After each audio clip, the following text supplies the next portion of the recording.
viaggio tra le macerie di un amore finito, ma in cui inevitabilmente ci si ostina a voler abitare. Stanze vuote, notti insonni e ricordi che non danno tregua. È questo ciò che Franco 126 ha voluto raccontare nel suo ultimo album, da cui prende il nome il tour che in questi mesi lo sta portando in giro per l'Italia e che proprio ieri lo ha visto calcare a Catania il palco della Villa Bellini.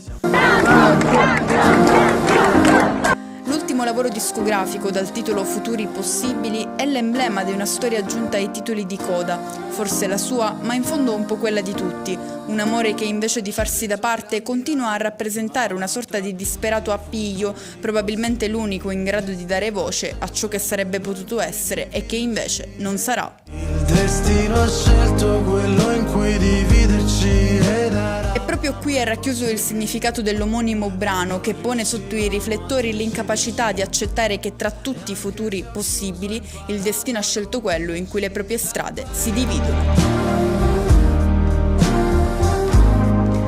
Una realtà dura da accettare non tanto per l'assenza della persona amata nel proprio futuro, quanto per la presenza della stessa in tutti gli altri futuri possibili, futuri sconosciuti e inesplorati, ma da cui di tanto in tanto continuano ad arrivare spifferi in grado di oltrepassare quelle finestre invisibili che ci separano dalla vita desiderata, quella di cui possiamo solo immaginare di essere protagonisti, consapevoli del fatto che in un universo parallelo quella vita è la nostra. In tutti i futuri possibili